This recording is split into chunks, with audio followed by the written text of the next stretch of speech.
Snafu is the exact right word for this. Look up the acronym if you don't know what it means.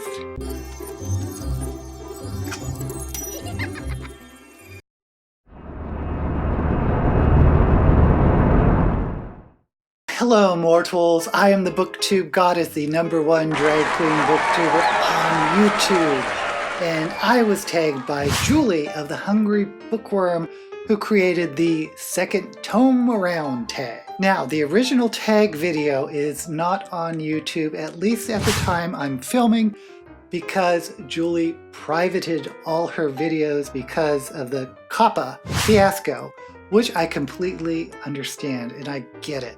A lot of people are really confused and concerned that they could be fined $42,000 if their videos are deemed aimed at kids. I'm not an attorney or an expert, but from what I'm seeing and reading, I don't think the FTC is going to come after YouTube content creators. Now keep in mind, the FTC cannot write any laws.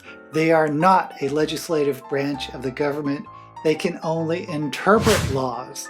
And from what I'm seeing, there's enough legal debate that if the FTC is actually going to attempt to expand the definition of who is liable for COPPA to YouTube creators, I think they are clearly going beyond the original intent of the law or the statute. So ultimately, I think COPPA will have to be scrapped or rewritten, but I don't think that we as creators are going to be liable. But I get it. I get why some people would rather be safe than sorry. I really do.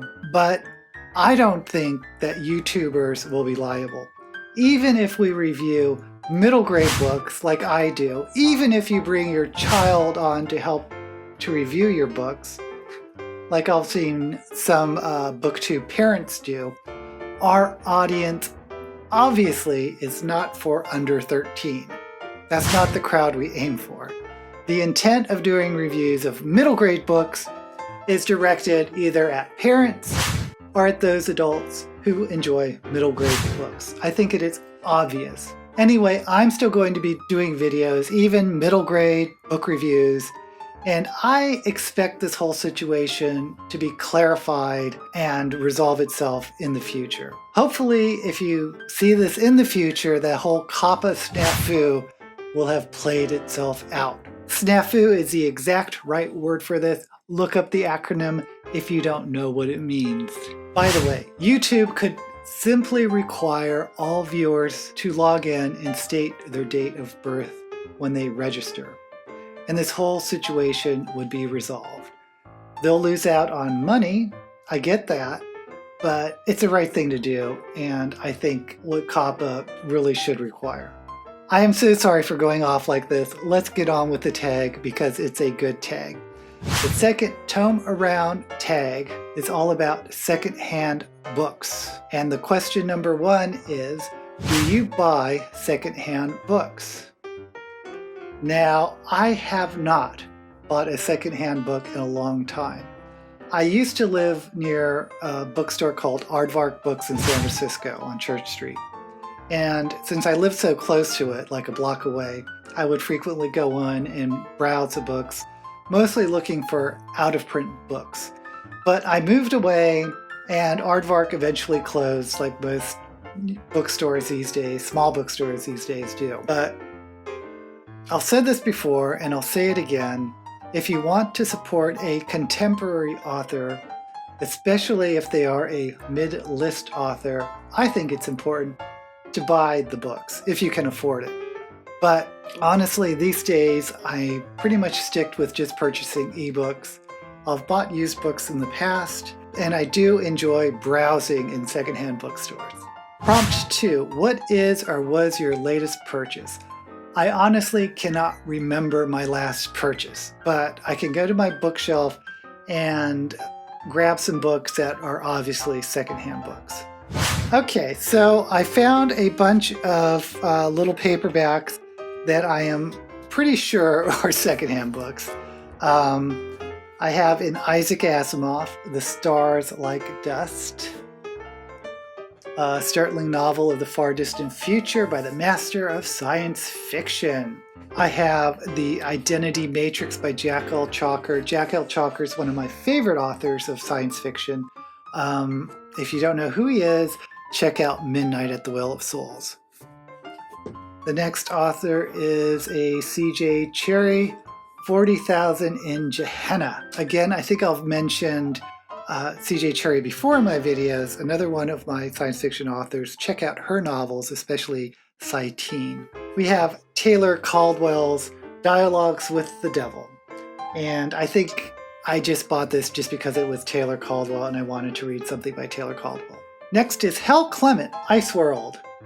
Hal Clement is a OG science fiction author.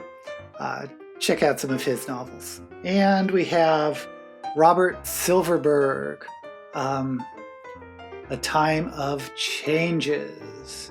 I really like Robert Silverberg a lot. You don't really hear much about him. I liked Lord Valentine's Castle. Sounds like a fantasy, but it's a science fiction. Prompt number 3. What condition do you find acceptable, i.e. tatty or not tatty? When I do look for secondhand books, I don't really look at the condition. So long as it has a cover and all the pages are there, I'm fine with it. So bring on the tatty. Prompt 4. After you have read said book, do you keep it for a reread or donate it? I usually keep it, but only because I'm lazy. I do love giving away books to friends though.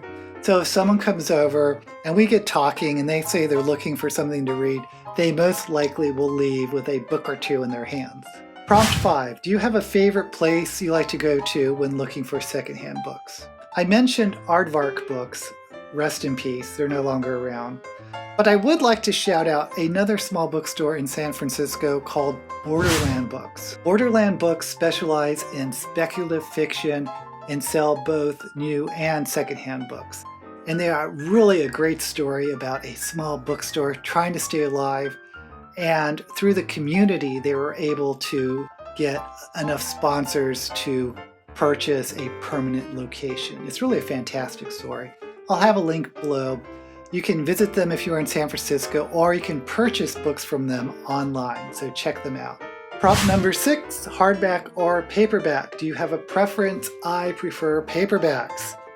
I prefer small paperback books that actually fit in my pocket because I like to read while I travel, and having a little book in my pocket is the way to go for me. That's why I also like a Kindle, because Kindles I can stick in my coat. Prompt 7, have you found any real gems? Well, I found a signed copy of George Takei's To the Stars. And if you can see, I got this book for under $5, so it was a real sweet deal. And it's George Takei's autobiography, which included his memoirs of being in a Japanese relocation camp, which was really special for me because my mother was also in one of those camps. I did a review of it, so you might want to check out my review. Number 8, optional. Find a book from your shelves that you can donate to a good cause or your local charity Goodwill shops. Have you guys heard of little free libraries? There's these little small book sharing mailboxes, or boxes where you can take a book or leave a book, sort of like a community book sharing program. I'll put a link to that below if you're interested in it. But they're all around where I live, so I will drop off some of these books in my local little library.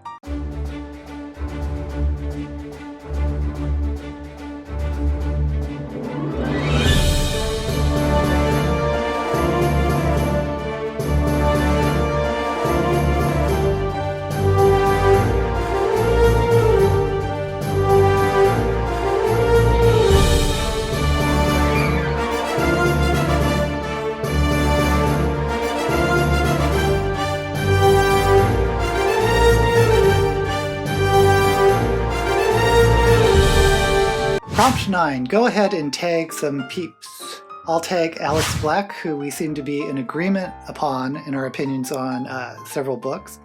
I'll tag A.G. McDonald, who is amazing and prolific. And I'll tag Rachel Marie, my queen from the Book Junkie Trials.